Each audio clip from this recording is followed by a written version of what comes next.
عليكم ورحمة الله وبركاته. الحمد لله رب العالمين والصلاة والسلام على رسوله الكريم أما بعد فأعوذ بالله من الشيطان الرجيم بسم الله الرحمن الرحيم واعتصموا بحبل الله جميعا ولا تفرقوا صدق الله العظيم. সমস্ত প্রশংসা, সমস্ত তারিফ, সমস্ত গুণগান ওই মহান স্রষ্টার প্রতি, যিনি আমাদেরকে দয়া করে, রহম করে, মেহেরবানি করে এই পাক মজলিসে আসার তৌফিক দান করেছেন। তাই তিনার নামে শুকরিয়া শরীফ পড়ি আলহামদুলিল্লাহ। অতঃপর জানাই, যিনি কেন সৃষ্টি করিলে এই আসমান, জমিন, চন্দ্র, সূর্য, চাঁদ, পতঙ্গ, নক্ষত্র, তারা, গাছ গাছালা, পাহাড় পর্বত কিছুই হতো না। এক কথাই বলা যাইতো কোন বালি কোন জিনিসও সৃষ্টি হতো না। তাই তিনার নামে দরুদ শরীফ পড়ি সাল্লাল্লাহু আলাইহি ওয়াসাল্লাম। শ্রদ্ধেয় শ্রোতা মণ্ডলী, আজ আমি আপনাদের সম্মুখে ঐক্যের আহ্বান নাতি দীর্ঘ আলোকপাত করার প্রয়াস রাখছি। দোস্ত বুজুর্গ, আজ থেকে 60 বছর পূর্বে এই স্বাধীন ভারতকে বিশ্বব্যাপী পরাধীন নামে স্মরণ করেছিল। যখন সমস্ত সৃষ্টিজীব ঘুমের সাগরে পাড়ি দেয়, তখন আপনগণকে জিজ্ঞাসা ও সমীক্ষা করে দেখেছেন? না, আপনারা তা বুঝি দেখেননি। যদি সমীক্ষা করে দেখতেন, তাহলে এই ভারতবর্ষকে স্বাধীন উপাধিতে স্মরণ করতেন না, বরং পরাধীন নামে স্মরণ করতেন।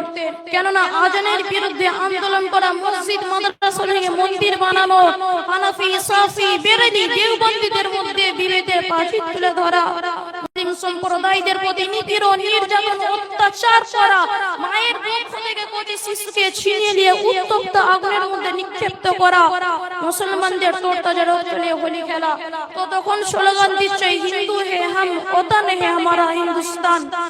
মুসলমানরা ভুলে গিয়েছিল গুজরাটে সেই মানবরূপী প্যাপিষ্ট নরধমদের মনমান্তিক কাহিনী? না, ভুলেন ইতিহাস। মনের গভীরেতে প্রতিশোধের উত্তপ্ত অগ্নিশিখা দাউ দাউ করে জ্বলছে, তো অন্যদিকে আওয়াজ তুলছে মুসলমান ভারত ছাড়, না হয় কোরআন ছাড়। আফসোস, এরই নাম কি স্বাধীনতা?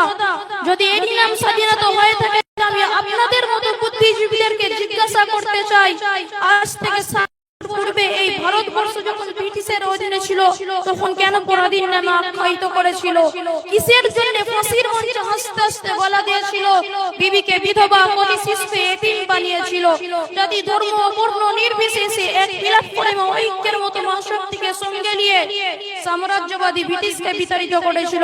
কুল্লু জাদীদিন লাযীযুন। এর দিকে দৃষ্টি নিক্ষেপ করে 200 বছর খ্রিস্টানরা ইসলাম ধর্মকে বরবাদ ও মিটানোর অপর চেষ্টা চালিয়েছিল। মনের মতো হয়নি। এবার স্বদেশে মুসলিম ভিন্ন গোষ্ঠী নরদম প্যাপিষ্ট নতুন ভাবে প্রচেষ্টা আরম্ভ করুক, কেমন লাগে দেখি। সেজন্য এটাই কি আপনাদের মনের উদ্দেশ্য ছিল?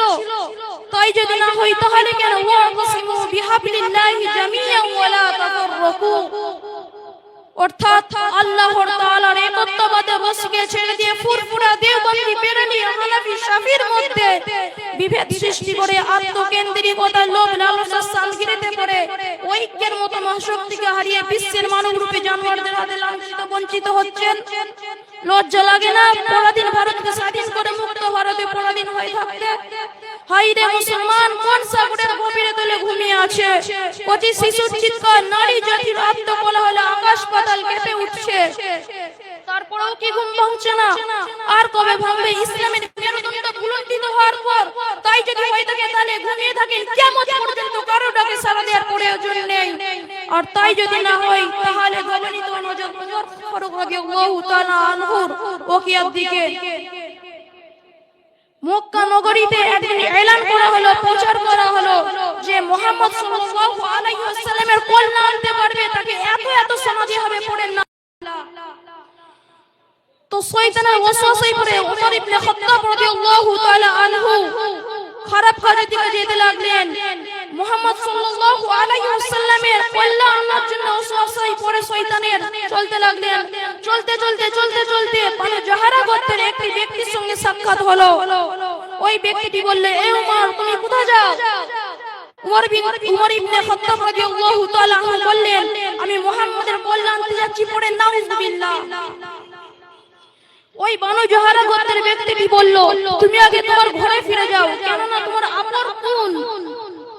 ফাতেমা বিনতে খাত্তাব এবং তিনার জামা সাঈদ মুসলমান হয়ে গেছে, ইসলাম কবুল করেছে। উমর ফারুক রাদিয়াল্লাহু তাআলা আনহু রাগে রাগান্বিত হয়ে গেলেন, পাল্টে ঘরে গেলেন। আর ঘরে ফাতিমা রাদিয়াল্লাহু তাআলা আনহা কুরআন পড়ছিলেন, কুরআন তেলাওয়াত করছিলেন। ভাইয়ের পায়ের আওয়াজ শুনে কোরআনের পৃষ্ঠা, কোরআনের পাতা অর্থাৎ কোরআনটাকে লুকিয়ে দিলেন। উমর ফারুক রাদিয়াল্লাহু তাআলা আনহু ঘরে প্রবেশ করলেন। প্রবেশ করে কোনো কথা নাই, কোনো বার্তা নাই, মারতে মারতে মারতে মারতে রক্তাক্ত করে দিলেন। তো তারপরে উমরের দিলে, উমরের কলিজাতে রহম জাগলো, মেহেরবানি জাগলো। সে বলল, ওরে আমার কলিজার টুকরো বোন, তোমরা কেন মুহাম্মাদের দলে চলে যাচ্ছ? মুহাম্মাদের মধ্যে এমন কি বাণী আছে? আমাকে দেখাও তুমি কি পড়ছিলে। ফাতেমা বিনতে খাত্তাব রাদিয়াল্লাহু তাআলা আনহা বললেন, তুমি যাও গোসল করে এসো, কেন না তুমি নাপাক, তুমি অপবিত্র। অপবিত্র অবস্থাতে কেউ কোরআনকে স্পর্শ করতে পারবে? বলেন, করতে পারবে না। তাই বললেন, তুমি গোসল করে এসো। উমর ফারুক রাদিয়াল্লাহু তাআলা আনহু গোসল করে এলেন। তারপরে ফাতিমা রাদিয়াল্লাহু তাআলা আনহা যেই আয়াতটি পড়ছিলেন, ফাতিমা রাদিয়াল্লাহু তাআলা আনহা ঘরে বসে বসে যেই আয়াতটা পড়ছিলেন, ওই আয়াতটা সূরা তাহা উমর ফারুক রাদিয়াল্লাহু তাআলা আনহুকে ঠেলে দিলেন। তারপর উমর ফারুক রাদিয়াল্লাহু তাআলা আনহু একটি একটি শব্দ, একটি একটি আলফাজ পড়ছিলেন। তিনার মনে যত রাগ ছিল, যত জুলুম ছিল, সব মুছে গেল। তিনি নিজের উপর আর ব্যালেন্স রাখতে পারলেন না। বললেন, আইনা মুহাম্মদ, অর্থাৎ মুহাম্মদ কোথায়? পড়েন সাল্লাল্লাহু আলাইহি ওয়াসাল্লাম। তো বললেন, মুহাম্মদ সাল্লাল্লাহু আলাইহি ওয়াসাল্লাম আছেন দারুল আরকামে, যেখানে মুহাম্মদ সাল্লাল্লাহু আলাইহি ওয়াসাল্লাম লুকিয়ে লুকিয়ে ইসলামের দান দিচ্ছিলেন, ইসলামের জ্ঞান দিচ্ছিলেন। তো চলে গেলেন দারুল আরকামের ঘরে, যেখানে মুহাম্মদ সাল্লাল্লাহু আলাইহি ওয়াসাল্লাম আছেন। ওই দারুল আরকামের দরজার কাছে ছিলেন হামজা রাদিয়াল্লাহু তাআলা আনহু। হামজা রাদিয়াল্লাহু তাআলা আনহু দেখলেন উমর ইবনে খাত্তাব রাদিয়াল্লাহু তাআলা আনহু লাঙ্গা তরোয়াল নিয়ে এসেছেন।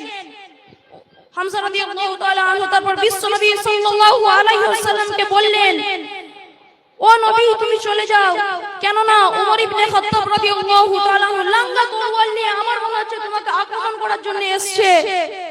বিশ্ব নবী সাল্লাল্লাহু আলাইহি ওয়াসাল্লাম বললেন, তুমি সাইদ দাও, আমি কিছুদিন আগে তাহাজ্জুদের নামাজে একটি বিশেষ দোয়া চেয়েছিলাম, আমার মন বলছে ওই দোয়াটি আল্লাহ তাআলা কবুল করেছে।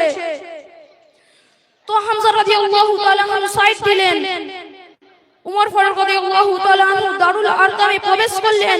কোনো কথা নাই, কোনো বার্তা নাই, চিৎকার দিয়ে বললেন, আশহাদু আল্লা ইলাহা ইল্লাল্লাহু ওয়া আশহাদু আন্না মুহাম্মাদান আবদুহু ওয়া রাসূলুহু, অর্থাৎ আল্লাহ তাআলা ছাড়া কোনো মাবুদ নাই, নিশ্চয়ই তুই আল্লাহ তাআলার বান্দা এবং তিনার রাসূল। চিৎকার দিয়ে বলেন সুবহানাল্লাহ। তারপরে উমর ফারুক রাদিয়াল্লাহু তাআলা আনহু জিজ্ঞাসা করছেন, আমরা কি সত্যের পথে নাই? বিশ্বনবী সাল্লাল্লাহু আলাইহি ওয়াসাল্লাম বলছেন, বালা, হ্যাঁ আমরা সত্যের পথে আছি। আল্লাহ তাআলা কুরআন কি সত্য নয়? বলছে, হ্যাঁ আল্লাহ তাআলার কুরআন সত্য। আমাদের রব অর্থাৎ আল্লাহ কি সত্য নয়? বলছে, হ্যাঁ আল্লাহ তাআলাও সত্য। তাহলে এখানে মাহফিল ইত্তিফাক, তাহলে এখানে আমরা লুকিয়ে লুকিয়ে দিন প্রচার করব। আমাকে একটিবারের জন্য পারমিশন, অনুমতি দেন, আমি এই মক্কার জমিনে বীজকে আমি আল্লাহর নামে তাকবীর দেব, বলেন আল্লাহু আকবার। অনুমতি দিলেন বিশ্বনবী সাল্লাল্লাহু আলাইহি ওয়াসাল্লাম। মিছিলে বের হলেন। মিছিলে ছিল মাত্র 11 জন। সামনে ছিলেন উমর ইবনে খাত্তাব রাদিয়াল্লাহু তাআলা আনহু।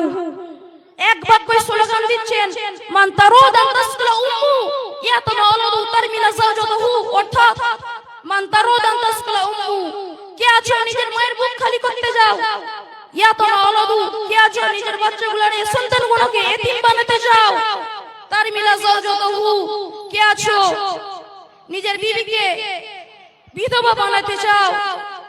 তখনকার জামানাতে কেউ যদি এটা প্রকাশ করত, আমি মুসলমান, আমি ইসলাম গ্রহণ করেছি, তো সে তার নিজের মওতকে ডেকে আনতো। ওই জামানাতে, ওই যুগেতে উমর ফারুক রাদিয়াল্লাহু তাআলা আনহু মক্কায় যে নামাজ পড়লেন এবং নামাজ পড়ালেন। তো আমরা এই ওকে এটা দিয়ে কিছু কিছু জিনিস শিখলুন, যেমন সমস্যা যতই জটিল হোক, পরিস্থিতি যতই কঠিন হোক, ভেঙে পড়লে হবে না।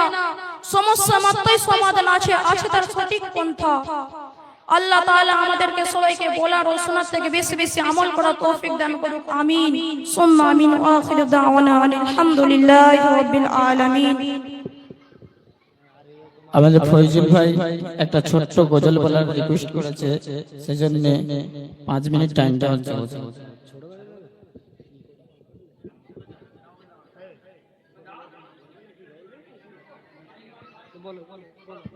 আসসালামু আলাইকুম।